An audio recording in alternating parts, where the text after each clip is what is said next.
Valuable lessons on how to appreciate time in life will never come by themselves before you experience a step down by having ever wasted your life for a long period of time, where you have done various useless things in a place, an atmosphere that are very detrimental to yourself, while you did all that in a state of full awareness. When a human being is hit by euphoria, immersed in a sense of fun and full of pleasure, at a time, the hedonistic or worldly desires within will have a very big chance to dominate every way of thinking and desire of the heart, where common sense and inner urges are forced to be unable to think clearly. All that exists is the desire to fulfill all ambitions by trying all kinds of ways so that what is desired can be fulfilled. It is at the moment that most people are deceived by things that give momentary pleasure, although in reality, our minds and heart are still sane and truly aware that what we did all the time was wrong. However, the partiality of the heart's desire for very intoxicating pleasure has no longer cared about what is the term good or bad, harming ourselves or not, troubling or even harming others or not. Everything is done with full awareness. That's how the mind and heart interact consciously, but not based on empathy in the urgency of conscience, until the difference between the actions of a civilized and cultured human being and what is done by the animal race is very thin.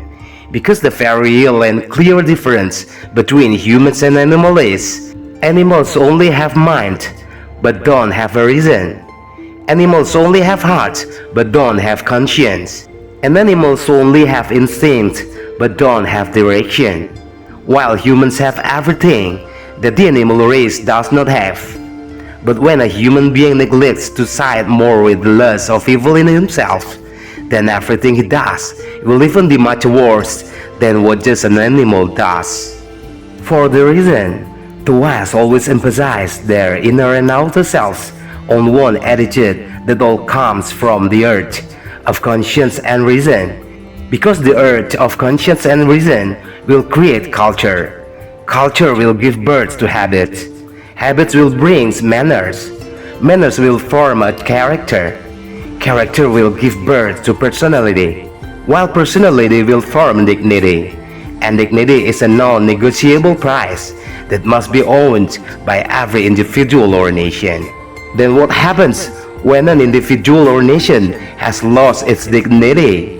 He will not only be humiliated as an individual, more than that, he will be humiliated globally and will be eliminated from all world defense by nations that have dignity and culture. While animals are creatures that never want to think about and want dignity and culture. So, why should humans behave like animals? A lesson for people who want to use their minds correctly. In that way, most people will soon be aware of their negligence when what they have has been lost by the carelessness and negligence that they did with full awareness. Maybe the mind and heart can still think intelligently, but when the conscience does not have the sharpness to take part in making decisions about things done by a person, then everything that is done will only lead to sheer anger. Partiality towards oneself will be so great that it always puts aside the interests of others below one's own interests. In fact, the conscience that God has planted in every human being functions as a differentiator. With conscience, a person will be able to distinguish between good and bad things, which should be followed and which should not, which can be done and which should not, which should be prioritized and which should be set aside, which should be maintained to continue its continuity and which should be stopped immediately. That way, there will always be control within ourselves for us to be alert and self-aware, so that, as much as possible, a person will be able to avoid various kinds of silliness that he will have done either consciously or not. By itself, a person will be able to avoid all kinds of things and actions that will only trigger regret later. It has happened a lot throughout the journey of life. Most of us will feel very deep sadness when we have lost something, be it an inanimate object or an animate object that we love very much and we need its existence, until it creates prolonged sadness to make it difficult to move on, even though when its existence is still around us, we consider it ordinary as it should be. We almost never think about how valuable its presence is for us, which in fact, not infrequently most of us only look at it with one eye, considering its existence as nothing more than a mere complement, nothing less, nothing more. However, when he has left us, which may even be forever, then we just realize the meaning of his existence, that his presence is very valuable and plays a vital role in our daily lives. Initially, there was someone who always paid attention, cared, greeted, smiled, who wanted to speak softly and affectionately, or also as a hold on oneself, if it was in the form of inanimate object. However, we never realized the value of all that when everyone was still together or still nearby. All we can just think about is our own superiority. What was taught at the time, if we get a profit, it happens only because of our own cleverness in trying it. When we get pleasure, it happens only because of ourselves who cleverly take advantage of the situation and circumstances. Almost everything that is taught is only because of our own intelligence without any significant role from other people who play a big part in making it all happen. Until when his presence is no longer around us, only then we will just realize our own weaknesses without his presence as a reminder, encouragement, driver or motivator for the progress that we have achieved. Until everything seems empty without his presence, then regret is useless, because he has gone with a wound that has been deeply pierced in his feelings.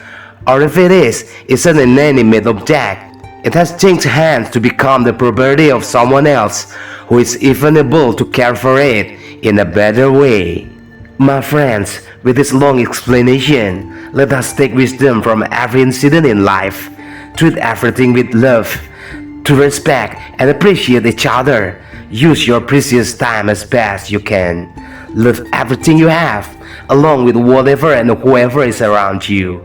Understand that no matter how great you are, no matter how strong and smart you are, you will never be able to live alone.